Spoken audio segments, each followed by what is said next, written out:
Hallelujah. स्वागत है आप सबका मेरी भविष्यवाणियों की पुस्तक में। तो आइए हम आज के पवित्र वचन को पढ़ेंगे जो कि परमेश्वर के दास प्रेरित अंकुर यूसुफ नरूला जी द्वारा लिखा गया है। ईश्वरीय योजना में स्थिर रहना।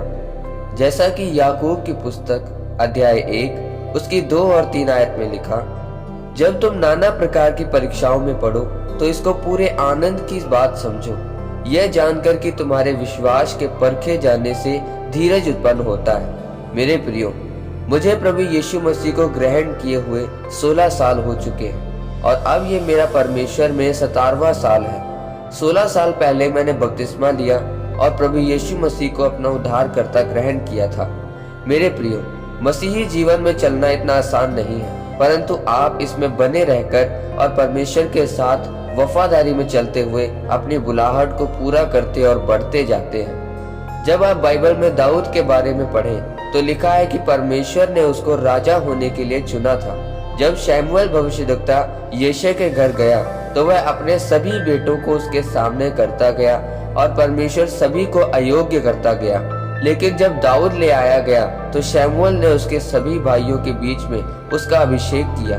उसके बाद उस दिन से लेकर परमेश्वर का आत्मा दाऊद के ऊपर बल से उतरता रहा। लेकिन एक बात याद रखें, दाऊद का यह अभिषेक राजा होने के लिए नहीं था।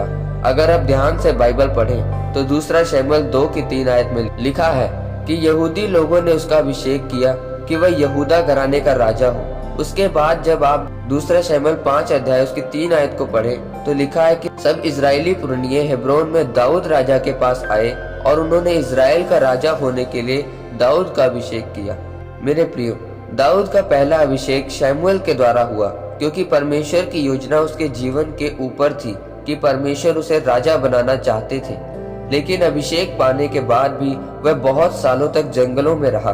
उसका दूसरा अभिषेक एक राजा के रूप में सिर्फ यहूदा गोत्र पर राज्य करने के लिए हुआ। तब उसकी उम्र 30 साल की थी।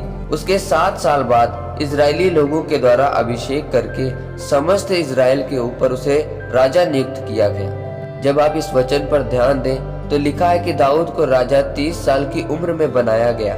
जरा सोचिए, अपने पहले अभिषेक किए जाने के बाद वह 13 से 14 साल तक क्या करता रहा। मेरे प्रियो, उन सालों में दाऊद परमेश्वर में बना रहा।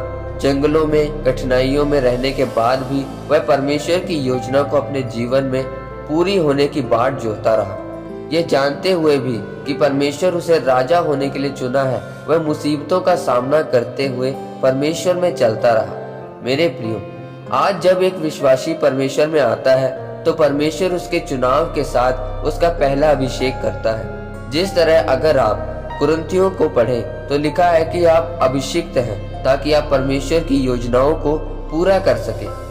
आज आपको भी चाहिए कि आप भी दाऊद की तरह परमेश्वर की योजना की बाट जोहें। अगर आपके जीवन में कोई परेशानी, मुसीबत या दुख आते हैं तो फिर भी आप परमेश्वर में बने रहें, उसके दर्शनों की बाट जोहते रहें। जब आप याकूब 1 अध्याय उसकी 2 आयत को पढ़ें तो लिखा है कि जब तुम नाना प्रकार की परीक्षाओं में पड़ो तो उसको पूरे आनंद की बात समझो, क्योंकि विश्वास के परखे जाने से धीरज उत्पन्न होता है। याद रखें, जब शैतान आपको छूटते हुए देखता है तो वह आपके ऊपर ज्यादा दबाव डालता है ताकि आप परमेश्वर की योजनाओं को न समझ सके। इसलिए आज आपको यह जानने की जरूरत है कि मसीही जिंदगी आसान नहीं है, यानी कि इसका कोई शॉर्टकट नहीं है। आपको परमेश्वर की योजना को अपने जीवन में पूरा होते देखने के लिए हर एक स्तर को पार करना होगा। परमेश्वर आपको इन वचनों के द्वारा बहुतायत से आशीषित करे। आमीन। आइए परमेश्वर के दास के द्वारा लिखी गई इस प्रार्थना को आप मेरे साथ ग्रहण करें। सर्वशक्तिमान परमेश्वर के नाम में मैं प्रार्थना करता हूँ कि परमेश्वर जिस तरह दाऊद आपकी योजना को पूरी होने की बाट जोहता रहा, उसी तरह से आपके लोग भी हर एक स्तर को पूरा करके आपकी योजना को अपने जीवन में पूरा कर सके। प्रभु यीशु मसीह के नाम में आमीन। परमेश्वर आप सबको आज के वचन के ऊपर मनन करने के द्वारा आशीषित करे। आमीन।